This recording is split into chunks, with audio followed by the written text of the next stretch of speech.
Ini tajuk yang pertama. Tajuk dia berbunyi, hanya Allah yang menghilangkan kesukaran, hanya Allah yang menyembuhkan, dan hanya Allah lah tempat kita untuk mengadu kesusahan yang kita tanggung.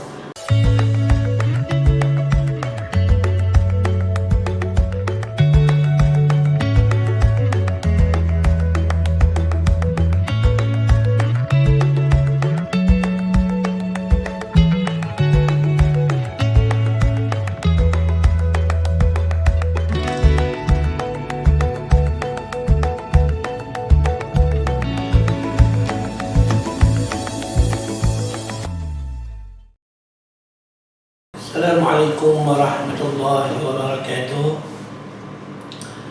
Alhamdulillahil qail wa nunazzilu minal qur'ani ma huwa shifaa'un wa rahmatun lil mu'minin. Wassalatu wassalamu ala Muhammad sayyidil mursalin wa ala alihi wa sahbihi ajma'in. Amma ba'du. Alhamdulillah, kita bersyukur kepada Allah Subhanahu wa taala dengan rahmat, inayah dan kurnia daripada Allah. Sekali lagi kita dapat bertemu dalam perbincangan tentang perubatan Islam, yang mana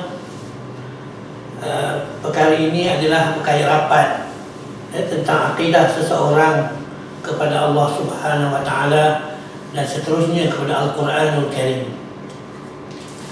Di dalam Al-Quranul Karim, seperti ayat yang saya bacakan tadi, jelas menunjukkan kepada kita bahawa Al-Quran adalah syifa, penyembuh yang datang daripada Allah Subhanahu wa taala, yang turun daripada langit, yang tentunya mempunyai mukjizat yang luar biasa seperti mana yang disebut oleh Allah Subhanahu wa taala di dalam Al-Quranul Karim. Jadi kita faham Al-Quran menjadi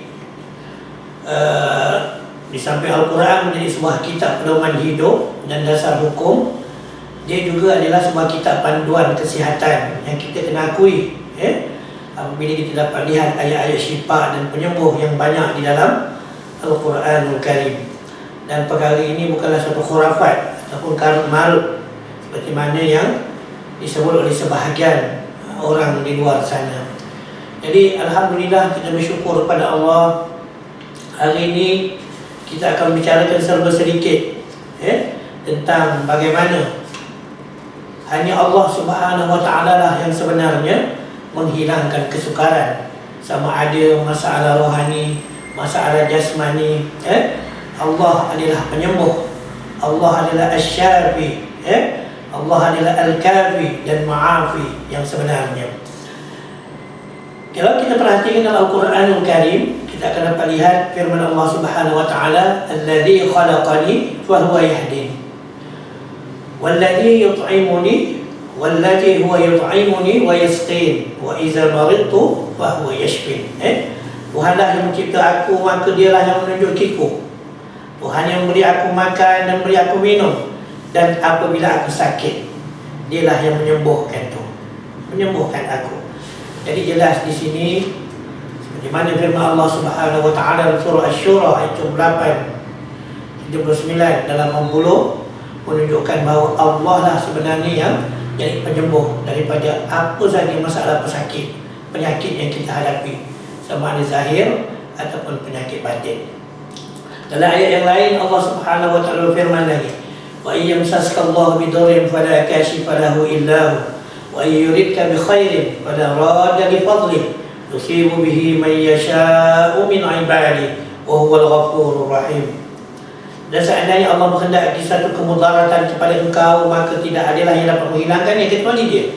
Dan seandainya Dia mahukan kebaikan kepada engkau, maka tiada yang dapat menolak kurniaannya. Dia memberikan kebaikan itu kepada sesiapa yang dikehendakinya di kalangan hamba-hambanya, dan Dialah Maha Pengampun dan Maha Penyayang.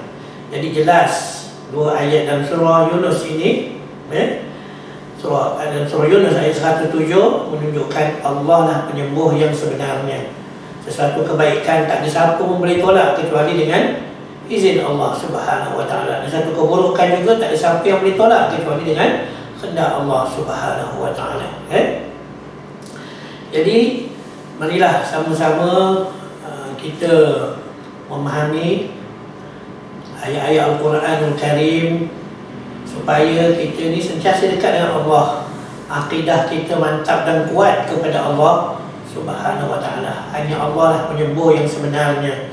Dan kalau kita lihat dalam Al-Quranul Karim, cerita yang paling terkenal tentang Nabi Ayub alaihissalam yang memang kena penyakit sehingga dicatatkan oleh ahli tafsir teruk badan beliau dihinggapi kuman dan juga dilakukan oleh kejahatan syaitan yang memudaratkan dirinya sehingga hampir-hampir meragut nyawanya. Tapi dengan kekuasaan Allah yang Maha Agung, tak ada siapa yang boleh menolak kalau kebaikan yang Tuhan kehendaki, maka disembuhkan dengan mudah saja oleh Allah Subhanahu wa ta'ala. Ini yang dinyatakan dalam Al-Quranul Karim, ayat surah Al-Anbiya 83-84. Wa ayyuba idnada rabbahu anni masani ad-dur wa anta arhamur rahimin fastajabna lahu fakashafna ma bihi min dur wa atainahu ahlahu wa mithlahum ma'ahum rahmatan min 'indina wa dzikra lil 'abidin. Dan ingatlah kisah Nabi Ayub alaihissalam ketika dia menyeru Tuhan, ya Rabb, sesungguhnya aku telah diterima penyakit yang berat, yang sukar, sedang Engkau adalah Tuhan yang Maha Penyayang, di antara yang penyayang. Maka kami pun perkenalkan seruannya, lalu kami lenyapkan penyakit yang berat itu yang dihadapinya. Maka kami kembalikan keluarganya, anak isterinya kepadanya, dan kami lipat gandakan bilangan mereka sebagai satu rahmat daripada sisi kami dan satu peringatan bagi orang-orang yang abid, iaitu para hamba Allah Subhanahu wa ta'ala. Jadi daripada 3 ayat Al-Quran ini jelas menunjukkan kepada kita bahawa Al-Quran adalah penyembuh yang sangat hebat.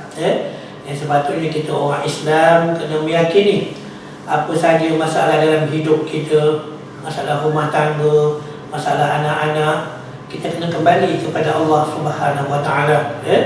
Kerana itulah ulama menyuruh kita, orang-orang yang ditimpa ujian yang berat ini banyak akan menyebut Asma'ul A'zam, iaitu nama-nama Allah yang agung. Contohnya macam firman Allah Ta'ala tadi, Anni massaniyad-dur wa anta arhamur rahimin. Anni massaniyad-dur wa anta arhamur rahimin. Dengan menghadirkan hati memahami maksud ayat ni. Sesungguhnya aku telah ditimpa dengan kemudaratan dan penyakit yang berat. Ya Allah, sesungguhnya Engkau lah yang Maha Pengampun dan Maha Penyayang, yang Maha Mengasihani. Jadi kerana itulah sebagai orang Islam, apa saja masalah dalam hidup, solusinya kita kena kembali kepada Allah Subhanahu wa ta'ala, berubat dengan Al-Quranul Karim, berubat dengan sunnah Nabi sallallahu alaihi wasallam. Jadi kuat hubungan kita dengan Allah, akidah kita pun makin mantap disebabkan keyakinan kita hanya menyerahkan kepada Allah Subhanahu wa ta'ala. Allah lah segala-galanya. Jadi kita sebagai orang Islam kena banyak minta supaya Allah Ta'ala berikan keyakinan kepada diri kita bahawa Allah sahajalah yang akan menyembuhkan kita. Saya rasa itu sekadar untuk pagi ini. InsyaAllah kita akan sambung dengan sesi yang akan datang. Kita akan bicarakan tentang dalil menggalakkan berubat dengan Al-Quran. Allah Ta'ala alam.